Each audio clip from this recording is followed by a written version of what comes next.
Hi,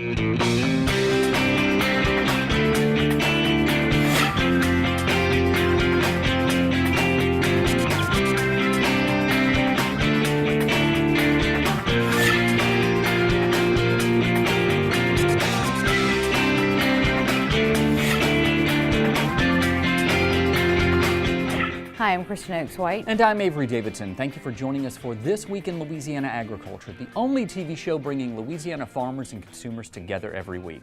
We begin this week with team coverage of the dire circumstances in which many Louisiana soybean farmers find themselves. In separate visits to Louisiana, both United States Secretary of Agriculture Sonny Perdue and American Farm Bureau President Zippy Duvall referred to the combination of low prices, wet weather, and stifled trade as a perfect storm.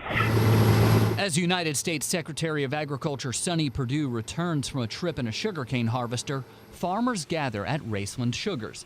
They're here to meet Secretary Perdue and find out if the federal government can help soybean farmers impacted by low prices, weather damage, and trade issues. Well, one of the challenges we have is that our laws won't allow us to do the mitigation program if the crop is unharvested.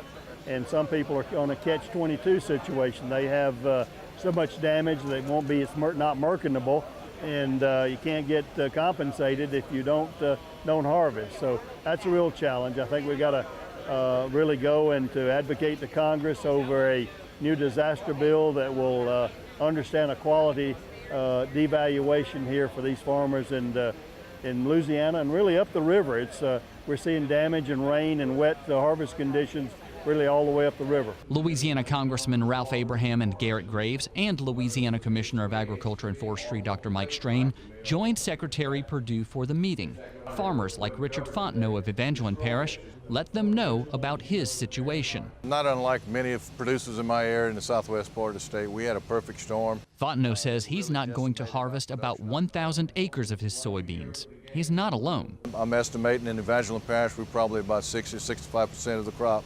Soybean crop, that is still going to be left in the field and won't be taken to harvest. And right now, if a farmer does not harvest the soybean crop, it is not eligible for payments through the Market Facilitation Program.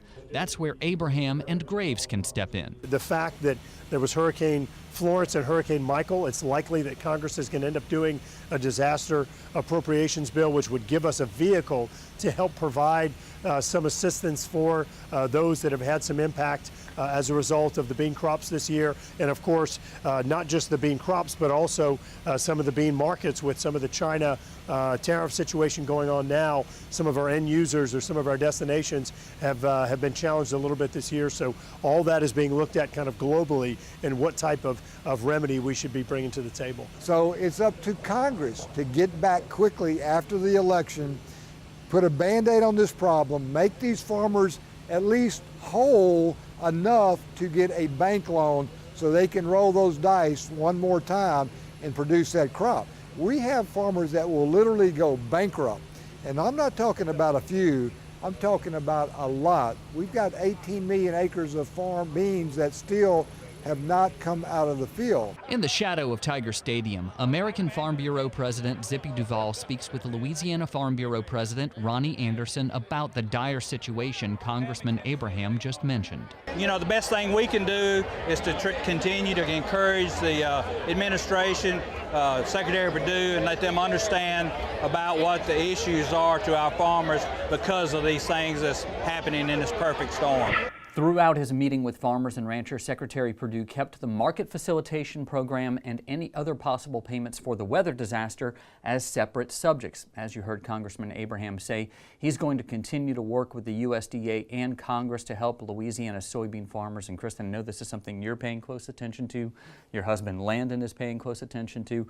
Congressman Abraham and Congressman Garrett Graves both just said, as you heard them, that this is something Congress is going to have to address, and so we're going to see how that pans out. It's something that they need help with, and they're the ones who supported a lot of the people that are elected in office right now. So, yeah, they depend heavily on those votes.